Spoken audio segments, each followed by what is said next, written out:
Okay, so I'm gonna testify about when I was 18 and 19 years old. So when I was 18 and 19 years old, and I lived in Tacoma, and I went to the Church of the Living God. At that time, Brother Roberson was the preacher, and then after Brother Roberson became a preacher, it was Chuck Rogers and Gloria Rogers. Now, for all of you people that's hypocritical, I am not saying this testimony and making this video for nothing negative. Understand that. This is for soul saving and life saving only to someone who may be 18 or 19. Okay, so I lived in a $500,000 home, right? So I had pretty much everything I wanted, and my clothes I would buy them from Weyerhaeuser at the time, and it was like Oshkosh Bagosh was the fashion and stuff, and I was 18 years old. Now I took good care of my children, but let me tell you what brought me to God. Now I would go out on the weekends with my friends because it was military. We would go out, on the weekends and stuff because our husbands was military. But at the same time, we would drink too. So when I would get home, I would have 5 40-ounce bottles, the whole thing. Then I would go back and get me some E&J straight. No Coke, no mixture to it, nothing. Just drink it straight. Then I would drink Bacardi, the whole bottle. Didn't mix it with nothing. Okay, so I would do this continually every day. So I came real depressed because I think one of my family members had died or something. And I forget what it was because it's been too long ago. But the point is, this is a testimony. So every day I continued to drink 5 40-ounce bottles straight. Then I would started drinking 3 or 4 bottles of E&J straight. And I would just be tore up. I would be able to hold my liquor because my uncles are like that. They would drink kegs. They would have a drinking contest of who can drink as many beers in keg and not throw up and not pass out. But they wouldn't drink or drive or nothing like that. They would be at home in the yard doing that. We would have that during like weekends and family gatherings and stuff like that. So, they didn't drink and drive. So let's get that out the way before the negative, hypocritical, you trying to find something, you ain't gonna find nothing. So anyway, this is about a testimony. So as I continue, so I would drink 5 40-ounce bottles. I think I was 18 going on 19. Then I would drink 3 E&J straight, no mixture. Then I would go and get Bacardi and rum and drink 2 of those. Okay. So I started to get really depressed, and I went into an extreme depression. So I started drinking the Lysol up under the sink, which made me really crazy. I was crazy by then now. And then I would drink whole bottles of vinegar. And then I would mix all of these things together. All this stuff would be in my stomach, you guys. 18 going on 19. So one day I overdid it. So one day I got like 7 40-ounce bottles. And then I got like 3 things of Bacardi and rum. Then I had 3 things of E&J. And I drank all of this stuff without throwing up.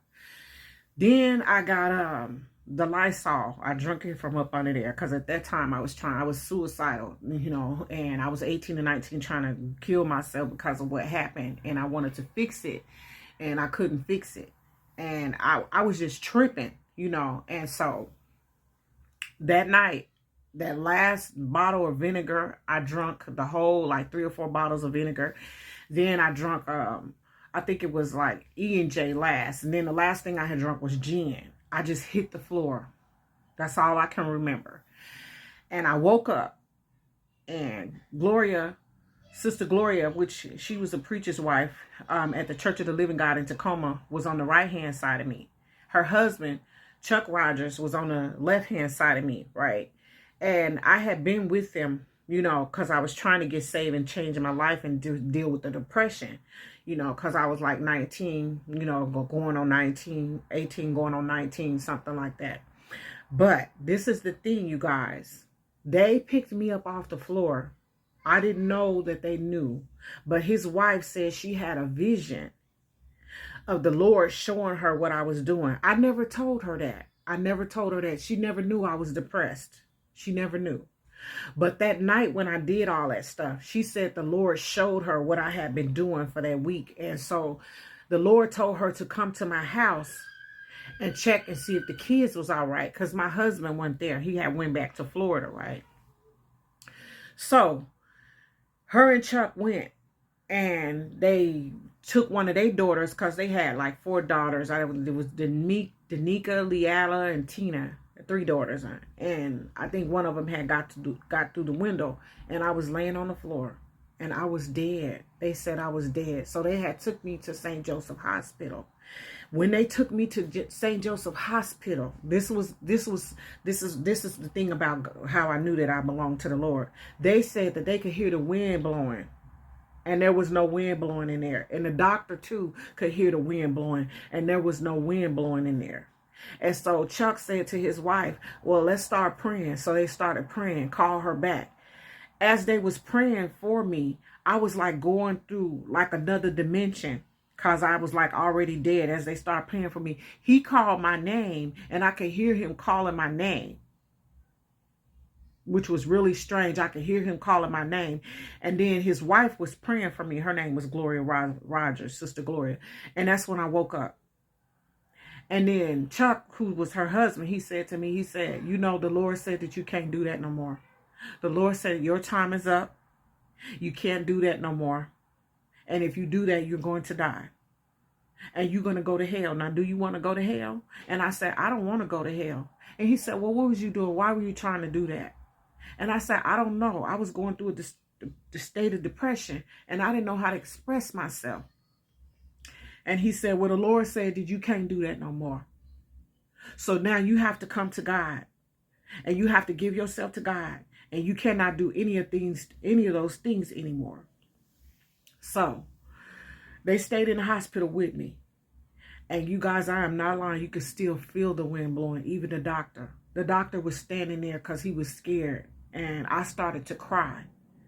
And I said to the Lord, I said, I won't do that no more, Lord, if you let me live.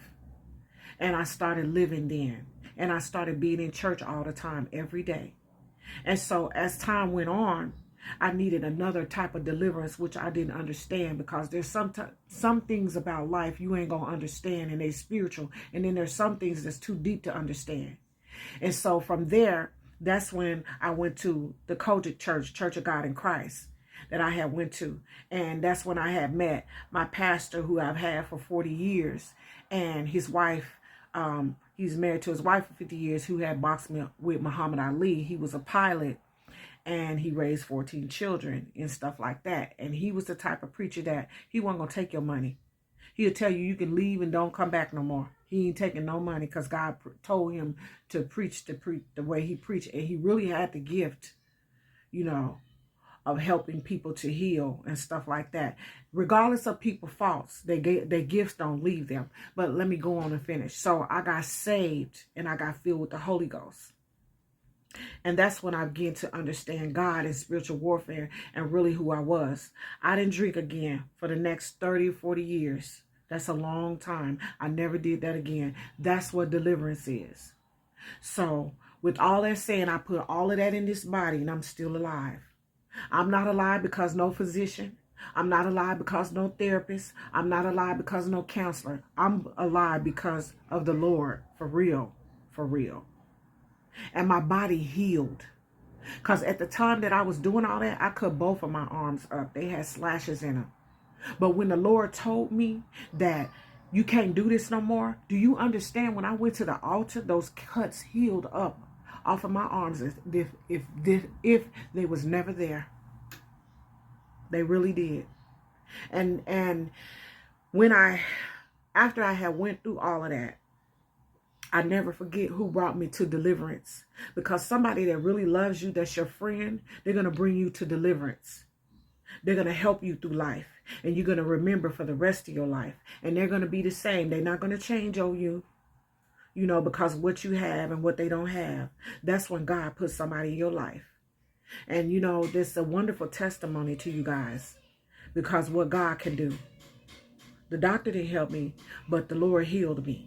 He healed every organ in my body, and he even healed my arm. And I had deep cuts in my arm to where I was almost cutting myself to the bone. And I had scars all over my arm and all over my face. And the Lord healed me from that. And that is my testimony to you people, you know. Because physicians can be very critical and scrutinizing of black people, especially those who racist.